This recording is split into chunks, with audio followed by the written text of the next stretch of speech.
life, metaphorically, of the very quiet party. You work in a library that happens to be haunted. Recently, the ghost living there has been causing a lot more trouble than usual. At first, you tried to ignore it, but with the declining rate of visitors, you've decided it's best for the both of you to have a little chat.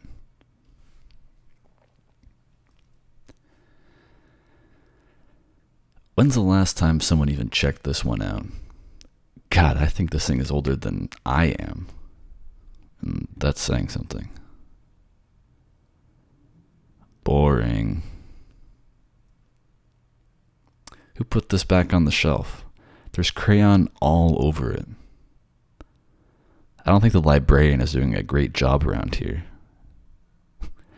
No wonder the stamps are always going missing and the bathroom key keeps ending up at the bottom of the return bin.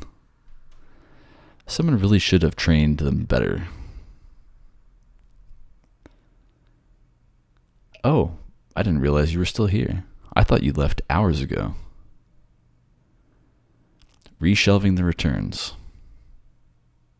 Hey, don't put that one back on the shelf. I just took it out. Because it's old as all hell, obviously. Can't you tell? That book is not vintage. It's gross and smells like it first got here in the 1920s. Like anyone who comes in here really cares if that's a first edition copy. Look at it. Besides, if it was an actual vintage book, especially one worth effort for, I doubt it would be in a public library. Just get a new copy of it. I don't understand why I need to see such ugly books in my home. Why can't you just give me what I want? It's not like you're the one who's going to be stuck here for the rest of eternity. It's bad enough you've got that one aisle that's just dedicated to one specific author, but come on. You could do with getting rid of some of the books. At least get some new copies that don't smell like they've been dropped in the bath 50 million times. We need to talk about your recent behavior. Look, I'm not a child. I wasn't a child when I died, and I definitely didn't age backwards after the fact. If you've got something to say, I think it's better for the both of us if you just come out and say it, yeah? Okay. So what was it that you wanted to talk to me about? It's not like I've been making you work a lot harder during the day, right? Behavior. Okay, I'll bite. What behavior? Existing. The pranks are going too far? What are you talking about? I've been doing those for years. Why are they suddenly a problem now? I guess it has been a while since anyone stayed for more than a couple minutes. But do you really think that's all on me? I mean, most of what I do is directed towards you. You know, so you don't get super bored while you're working. Okay, so maybe I have been knocking more books off the shelf than usual, but it's not like that's a huge problem. People still come in after all. Oh, you really think so? That I've been acting out of line? I'm sorry you feel that way, but I beg to differ. Besides, you've never stopped me from doing what I wanted before, so why the sudden concern? Becoming too much? What, did someone complain about the library being haunted again? Isn't it already pretty common knowledge by now that there's a ghost living here? That I'm living here? Scaring the children. You know, that wouldn't be such a problem if the children could see me like you can. It's such a weird law of nature that only the people who work in the library can see me. Like, what does that mean for you when you don't work here anymore? You think so? That you just not be able to see me anymore? I guess you have a point there, but I hope that's not the case. You're probably the least scared person I've met around here. No, that's not why I do what I do. I already told you, I do it so that you aren't getting all bored on the job. Can't be bored when you're actively keeping this place in working order, can you? An inconvenience? Oh, I guess I didn't really realize that what I was doing was inconveniencing you. I'm sorry about that. It really wasn't my intention at all, but I do see how it can come across that way. Well, yeah. Did you expect me to fight you on it or something?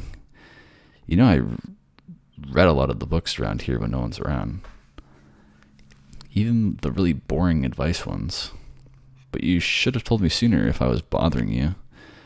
You've just been kind of letting me do what I want for a couple of years now. Didn't think it would get this bad. I'm sorry. But I think there's a word for that kind of mentality, isn't there? What do they call it again? Oh, you were enabling me.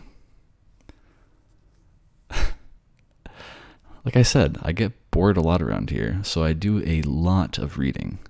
And I have an eternity to get all the reading done that I want. But enabling is sort of your whole problem, you know? Take this book, for example. It's full of crayon. What would you have done if you'd seen the kid who did it? Oh, sure. You say you'd give them an appropriate punishment, but you're too nice for your own good. You're Mrs. Nice Girl.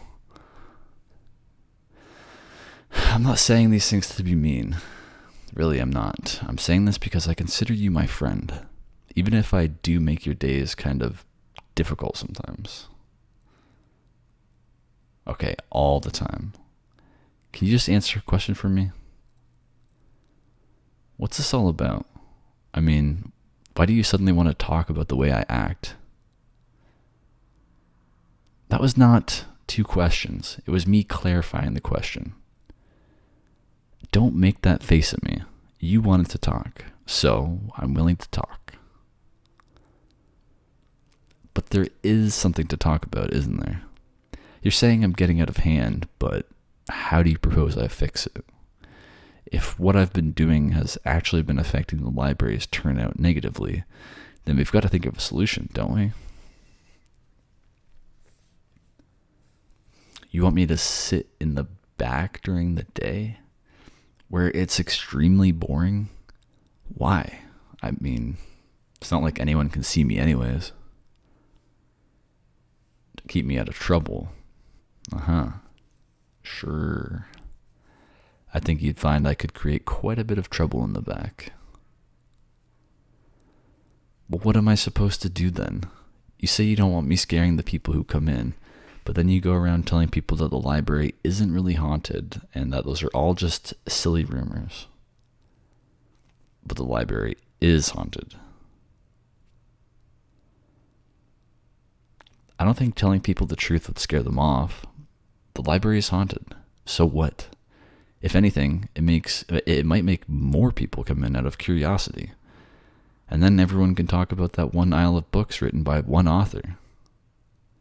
Besides, hasn't it always been common knowledge that I've been here? Urban legend. Well, why don't you just lean into that and start telling people there really is a ghost that lives here? I mean, it's not like I'm dangerous or anything. In fact, I'd consider myself pretty darn benevolent. If I weren't, don't you think I'd be doing worse than knocking books off the shelves and hiding keys? Okay, stop with the looks. Listen, I'll try to tone it down so I'm not scaring people, but I've also got to be entertained. What if I stayed up here with you all day? Sound like a deal? We could play little games together or just talk. Might make the time go by faster, yeah? Great. I'm glad we can agree on something. And I'm glad that the two of us are friends, even though we have our differences. So, how's about I help you put the returns away?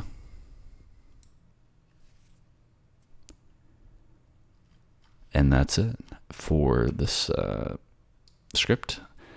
Life, metaphorically, of the very quiet party. Want to give a quick shout out to the writer here, LarkMelody, user on the ASMRScriptHaven subreddit. I will link their appropriate information down below to credit them for the script. Thank you so much for the use of it, and I hope that this has been suitable for you in the reading of your script. Much appreciated. Anyone else out there listening, thanks for stopping by. Just another reading here as I try to get a little bit better at this. I appreciate all the kind comments I've received in the past. Again, if anyone has any feedback, please leave it below. If you have anything you'd like to see me do, please don't hesitate to send it my way. I'm just kind of like picking up little scripts here and there and working away at them. So much love to the writers. Appreciate you guys. As I try to improve upon this, I do sincerely appreciate your work in writing them. So thanks for listening, and I'll catch you in the next one. Peace.